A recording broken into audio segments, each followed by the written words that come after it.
Before I talk on the budget, I want to commend the senator from Georgia. As someone who's been in the real estate business for many years, like the senator from Georgia, you're absolutely right.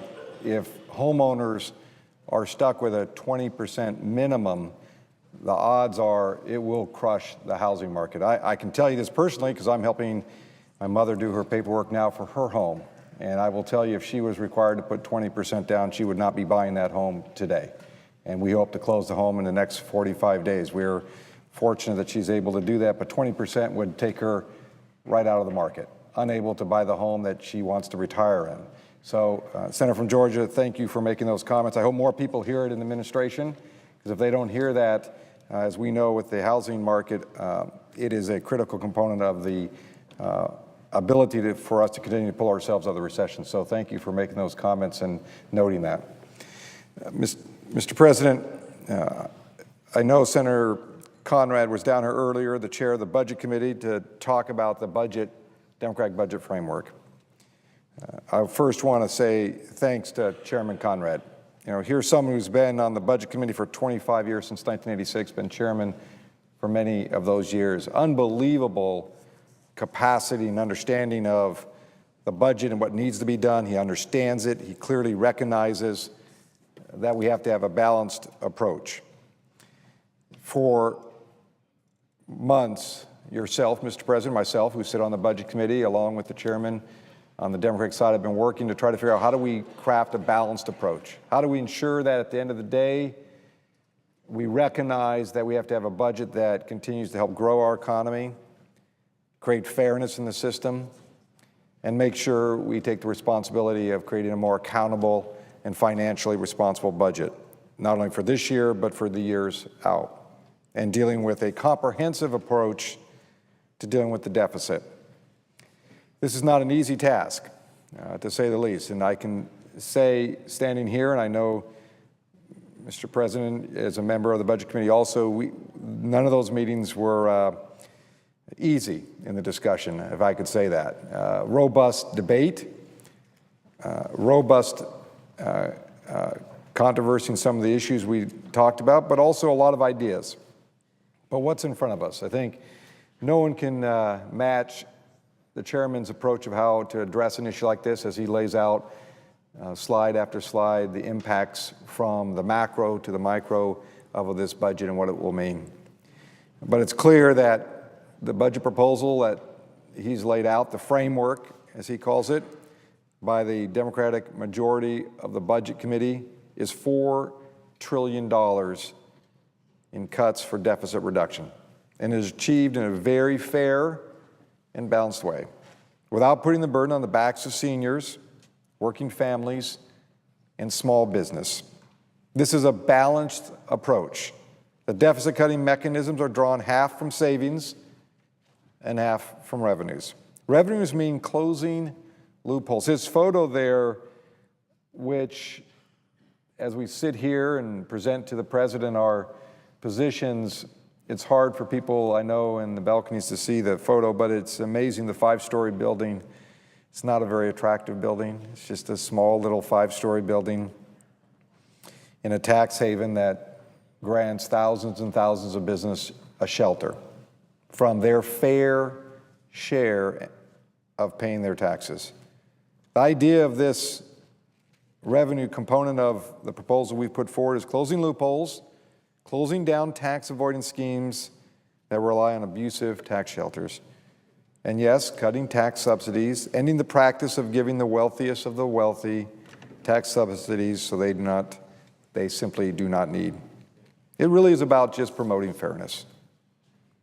And guess what?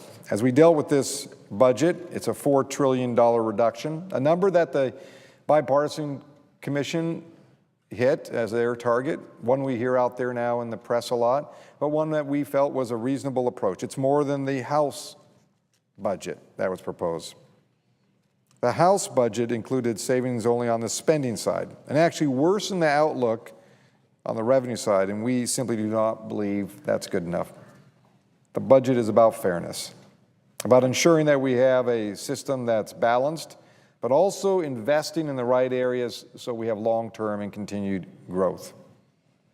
We do not give more tax breaks to corporations and the rich and then put the burden on the backs of seniors, poor kids, working families, disabled.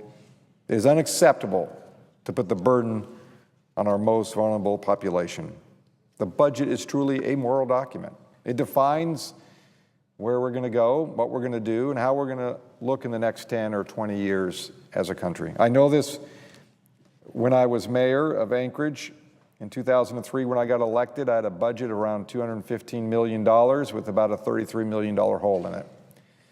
Pretty significant in sense of proportions. But we had to deal with spending and reducing it. We had to create a fairness in the revenue, but we also had to invest. But we also knew the document and the work we were doing on the budget would define where our community goes. Not just in the year that we're doing it, but in the next 3, 4, 5, 10 years, 20 years down the road. And I was very pleased. I know when I got elected to the Senate, it was, I think, Business Week and others that rated the city that I was mayor of, Anchorage, as probably the most likely city in the country to recover from the recession the fastest.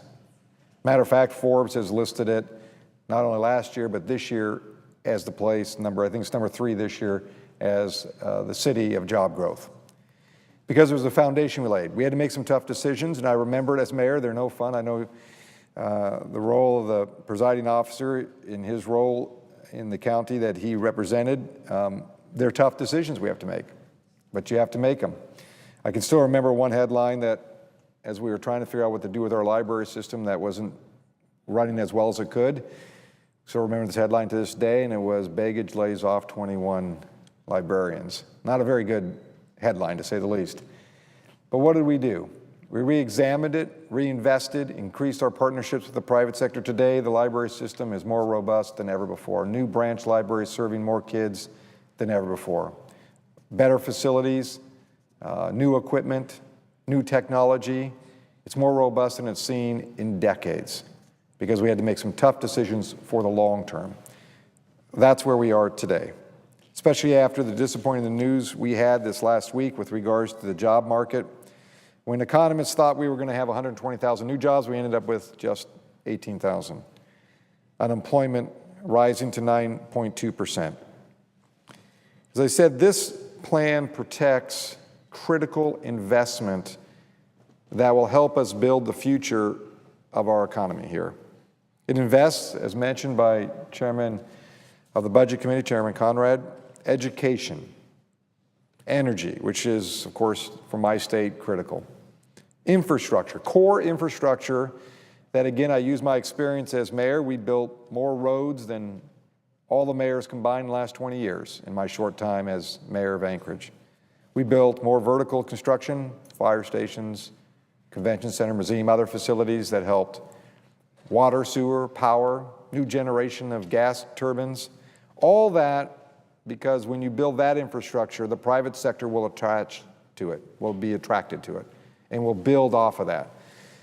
So this budget that's, again, presented by the majority on the Budget Committee keeps our investments in education, energy, infrastructure, which in turn will ensure that we continue to move back into the realm of being more competitive on a worldwide market. Mr. President, also, all of you have heard the budget proposal lays out some ideas on tax reform. Not just a little bit here and a little bit there, but fairly significant. When you talk about our corporate rate in this budget proposal by the majority in the Budget Committee, it brings it down to about 29%. It's not where I'd like it, but it's better than where it's at today. It gets us more competitive on the world market. A group of us also have introduced a piece of legislation in advance of this budget proposal. It was the Wyden, Coates, and Begich Bipartisan Tax Fairness Simplification Act. The legislation provides real tax reform for a very outdated system. It plays off of exactly what the majority laid out. A budget proposal that talks about tax reform to create certainty for our business community for long-term investments, and we take it to one more step. Not only do we look at the corporate component we look at the individuals. Can you imagine this, Mr. President, Presiding Officer? As an individual right now, we deal with 6 different rate structures. If we could reduce it to 3, which our bill does, and you could do your tax return on 1 page. Can you imagine the amount of time, effort, money individuals will save? So we take the budget proposal that the committee that I sit on, the presiding officer sits on, and we take it one step further. Not only do we focus on stability and certainty for the business community, which is critical for the long-term investments they need to make to ensure all those trillions they have literally locked up in their cash accounts because they're not sure where we're headed as a country.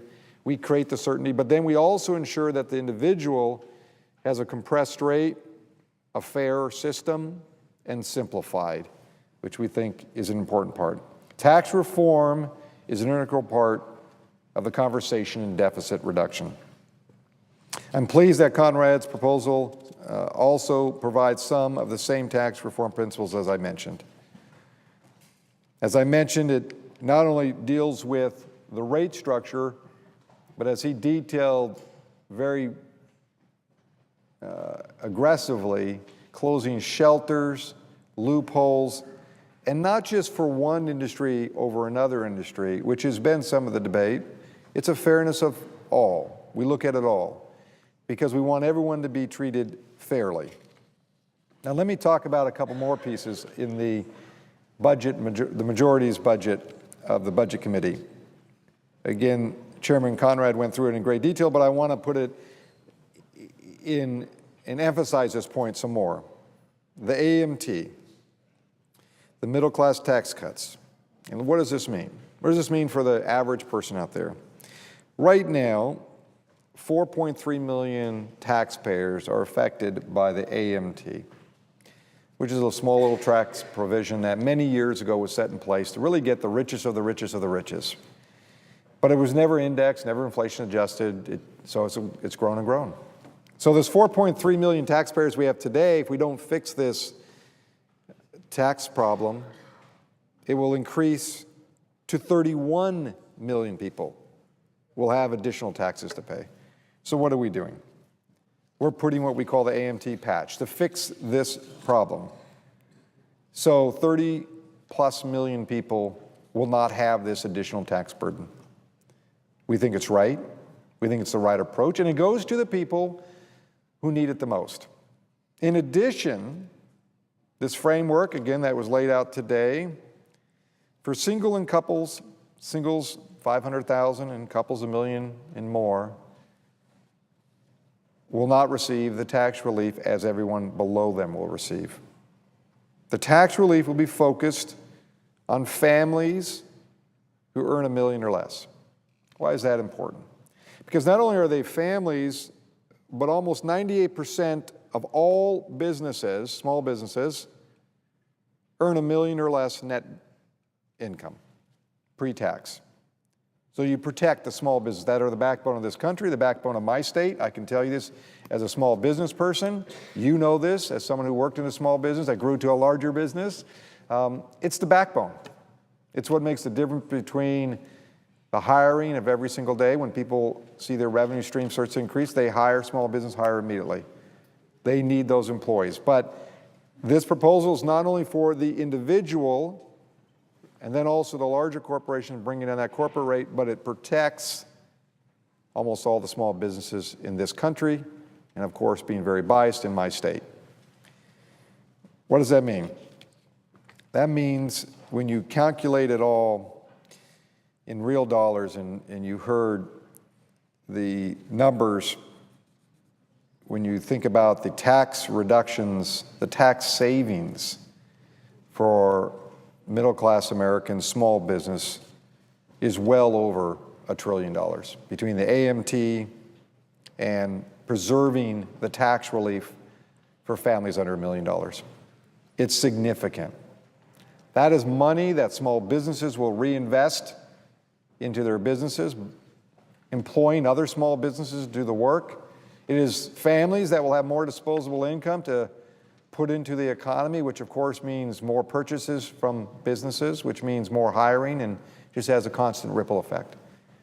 It's about people who will really actually put the money. When you talk to businesses and business owners, and I spend a lot of time with them as a small business person and a senator now, meeting with business folks on a regular basis, it's over and over again they tell me, put the money in the hands of the consumer, then the consumers will spend that money, improve the economy, because as they spend money, we will add more employees, buy more product, goes on and on and on. So there is a difference between what we're trying to do in the sense of the value of who receives the benefit of a comprehensive budget proposal, a budget proposal that the majority in the Budget Committee has worked on for the last 2-3 months at least, and before that, trying to figure out the right approach. It is a balanced approach. It focuses, as I said, on dealing with budget reductions, accountability, ensuring that where there is waste, we go after it aggressively, where people are taking advantage of the system at the cost of the everyday person, we go after that. But we don't forget that we have to invest in the core issues of education, energy, and infrastructure, so we continue to grow this economy. If we don't have a balanced approach in this process, and I know on the other side they'll argue over and over again that first let's do spending and then we'll deal with the other things. You have to do it all together. I'm telling you this as a person who ran a city for almost 6 years, ran businesses for many years. You can't do it on one piece of the equation. It's a three-prong attack. You know, some of the folks I know around here after years of service have gotten a little amnesia of how it all occurred. We can sit here and blame individuals, blame certain presidents, certain majorities, but we are where we are, and we have to deal with this. And it's not going to be fun. It will be uncomfortable. It will make us have to dig deep into what's the right thing to do for the long-term health of this country and what we need to do to ensure that America becomes what it used to be, a stronger country economically than it is today, where we are the lead when it comes to innovation. We are the lead when it comes to developing new technologies to lead this world in its economic growth. But we can't do it in this process of, I'm only going to do one thing and only one thing only. That doesn't work. It's going to be an approach that is broad sweeping. But we're not going to forget in this process that we're not going to throw people overboard that have helped build this country. When you think of our seniors who spent a generation building our country to where it is, ensuring that people like myself, the presiding officers and others have an incredible opportunity, and thinking about where they need to be, this budget plan keeps Social Security off the table. We recognize there are issues that we have to deal with it in its sustainability, and we recognize that. But it is not a driver. It has not contributed one penny to this deficit. We need to treat the Social Security in a way that ensures sustainability and long-term, and there are simple solutions to that I know we can get to. We also ensure that Medicare is taken care of, that benefits are not reduced. We also, as the chairman said so eloquently earlier, our veterans who serve now in Iraq and Afghanistan and all around the world and have served before, they're protected. Veterans who we owe a great deal to. That in some cases, before I got here, I know there was a lot of debate, and the Veterans Committee, which I sit on, we've been working very hard to ensure they have the benefits they deserve. We need to make sure we fund them. When we send them to war, and then they become veterans after their service, we have an obligation that should not be sliced and diced because we want to make political statements on a budget cutting process. They need to be protected. As I said, this budget does many things. It's a fair approach. It may not be the perfect in all sense. I can tell you there's things that I don't like in it that are going to impact groups that are concerned about how we approach this, but we're all in this together. We need to make the approach the right way. But those that are so hardened now that say it's only going to be about spending cuts, which let me make it very clear. I think the Budget Committee, the majority on the Budget Committee, the chairman has made it very clear, we're not afraid of dealing with budget cuts. We have done that. $2 trillion of budget cuts. $2 trillion, not billion, trillion. I have to get used to that when we're here in the Senate. They're not B's and they're not M's, they're T's. $2 trillion of budget cuts. But we also balance it with getting rid of loopholes, tax shelters, in a fair, balanced way so everyone pays their fair share. But we also make sure we invest in the future. Because if we're short-sighted around this place, we will pay for it next year and the year after that and the year after that. So this is truly, I think, a right approach that goes after ensuring that the middle class are not the people carrying the burden, as they've been doing for the last several years, especially in the last 2 years, clearly, and that everyone participates, but we also make sure the investment is done the right way. I know the chairman laid out in great detail all that's in the framework.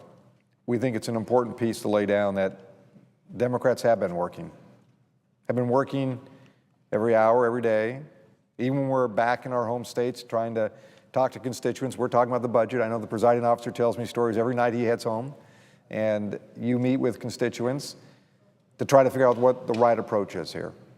And we bring all that information right here in this body. We did it in the majority in the Budget Committee. I know I put up a website request to Alaskans to tell me what they want to cut, or what do they want to save, or what do they want to have as revenues. And like good Alaskans, they were not bashful. They were very adamant about what they wanted and what they didn't want, and where we should cut or where we shouldn't cut. I've taken all that in, and I've used that as part of my debate and discussion with the majority of the Budget Committee to figure out what the right approach is. I think this is the right approach. I think some might call it a big deal. You know, in the U.S. Senate, this is the big deal. We're in the big place. This is where big deals happen. This is where it all has to happen, because it's where we drive the economy in the sense of our certainty and our policies. If we can't have a strong deficit reduction budget, we're not going to create the certainty that the business community needs to invest, which will in turn employ more people and create a better economy for us here, and obviously will have an impact around the world. Mr. President, I just want to say thank you for the opportunity to say a few words, again, commending the chairman who was here earlier for all his work. It's a tough call. I will end on this comment. That story I told you about the librarians and the headline I had to have, that was in my first 6 months of office when I was mayor. 2.5 years later, I won re-election with one of the largest margins in the city's history. So I would say this to anybody who's trying to figure out, are they going to win their primary, win their general election? Put that all aside. That's what I did when I was mayor and had to make some tough calls. Did I know if I would win re-election or not? I don't know. But I knew I had to do the right thing because it was the city I lived in. It was the state that I grew up in. And it was important for us to make the right decision, which at the end of the day is usually the right political decision. That's what this body has to do. And it's not fun because people face primaries, they face general elections, some will win, some will lose. But if we're true public servants, truly it doesn't matter if we're sitting in this room or sitting outside there, we're always public servants. So we have to do what's right, and do what's right in this critical time for this country, and really in the global perspective. Because if we don't do a right deficit plan, it will ripple through this country and it will ripple through this world in the wrong direction. So again, Mr. President, thank you for the opportunity. Thank you for the chance to say a few words, but also I implore my colleagues on the other side to think about today's opportunities for the generations in the future and not about today's elections, and I mean on both sides of the aisle. It's about the moment of what we will do for this country. I yield the floor.